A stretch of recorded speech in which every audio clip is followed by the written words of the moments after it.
Bonsoir Estelle. Bonsoir, Rigoletto de Verdi à voir en ce moment à l'Opéra Bastille de Paris. Pour vous, c'est déjà fait? Oui, j'étais à la première et c'était absolument magnifique. Vous savez, c'est un opéra qui a fait le bonheur des publicitaires avec des airs qui sont connus dans le monde entier.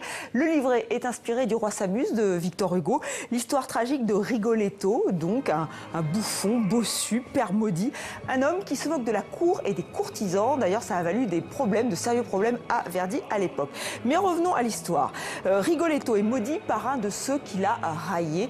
Et cette malédiction, elle va frapper sa fille chérie, Gilda, innocente jeune femme qui a la mauvaise idée de tomber amoureuse du duc de Mantoue. Elle va se sacrifier, donner sa vie pour lui. Alors Gilda est interprétée par Nadine Sierra, une jeune soprano américaine qui a une voix sublime et le physique qui va avec. On ne parle que d'elle en ce moment et c'est normal après tout. Elle a chanté Gilda au Met à New York et maintenant à Paris sur la scène de l'Opéra Bastille.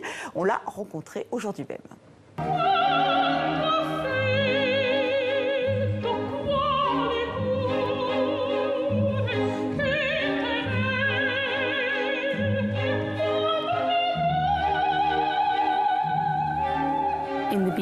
Au tout début, la voix de Gilda, son timbre, est assez léger, est assez haut.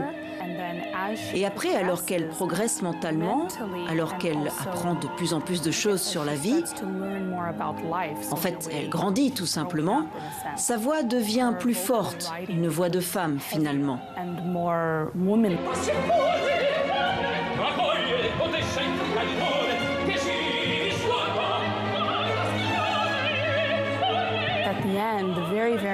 À la fin, à la toute fin, quand elle est en train de mourir, ce qui est incroyable, ce qui est génial même, sa voix reprend une tessiture plus haute, comme si elle était retournée en enfance, comme si elle avait retrouvé son innocence.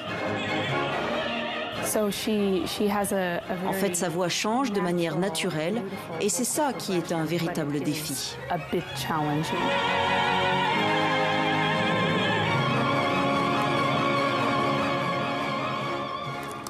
Voilà, vous avez entendu cette voix, elle est impressionnante, Nadine Sierra, mais toute la distribution l'est aussi, ça vous donne des frissons. La mise en scène m'a laissé plutôt sceptique. C'est à voir jusqu'au 27 juin à l'Opéra Bastille à Paris. Et cette production sera les 8 et 11 juillet au Corégide d'Orange, c'est dans le sud de la France. C'est un festival absolument incroyable puisque ça se passe dans un théâtre antique. Un théâtre antique, l'opéra qui s'émancipe et fait l'école buissonnière avec le festival de Paris, Estelle. Oui, parce que l'opéra c'est beau, mais parfois ça impressionne. On n'ose pas aller à l'opéra. Alors le Festival de Paris vous propose 5 concerts dans 5 lieux emblématiques, la Tour Eiffel, le Petit Palais, la Sainte-Chapelle. Et c'est la soprano Patricia Petitbon, soprano française, qui donne le coup d'envoi de cette première édition. Ce sera le vendredi 9 juin à la Tour Eiffel. Et quand je lui ai demandé pourquoi elle avait envie de participer à ce festival, eh bien voici ce qu'elle m'a répondu. La Tour Eiffel, évidemment. Prendre l'ascenseur, aller dans cette salle que je ne connais pas.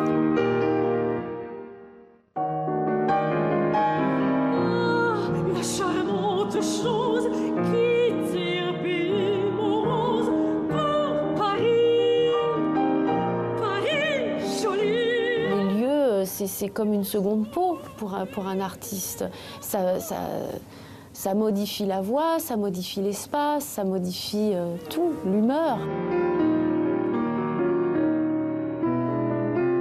Parce que moi, le piano, c'est quand même un personnage. Je mets beaucoup de choses dans mon piano, surtout pendant les récitals. Il y a des surprises qui sortent du piano.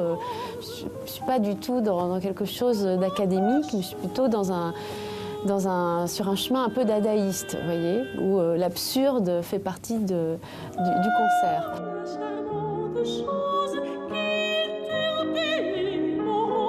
Donc j'aime beaucoup casser les rythmes durant un récital et pas forcément rester, vous voyez, accroché au piano comme à sa bouée de sauvetage, mais plutôt aller vers les récifs. Et donc j'essaie d'emmener le public le plus loin possible dans ces retranchements, quoi, dans tout ce qui peut se faire comme idée du récital avec une chanteuse classique.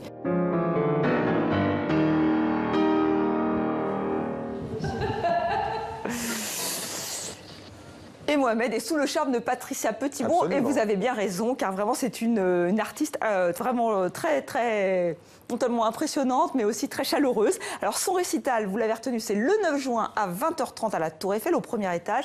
Au programme Satie, Poulenc et des compositeurs espagnols. Le Festival de Paris nous propose aussi d'autres concerts, et notamment David Frey, éternel jeune premier au piano. Lui jouera à la mairie du 4e arrondissement. Il a choisi un programme assez classique, un Chopin, Schumann, Brahms. Et là, vous aurez reconnu du Schubert en fond sonore. C'est le vendredi 16 juin. Voilà pour le Festival de Paris. C'est du 9 au 29 juin. Toutes les infos, c'est sur leur site lefestival.paris.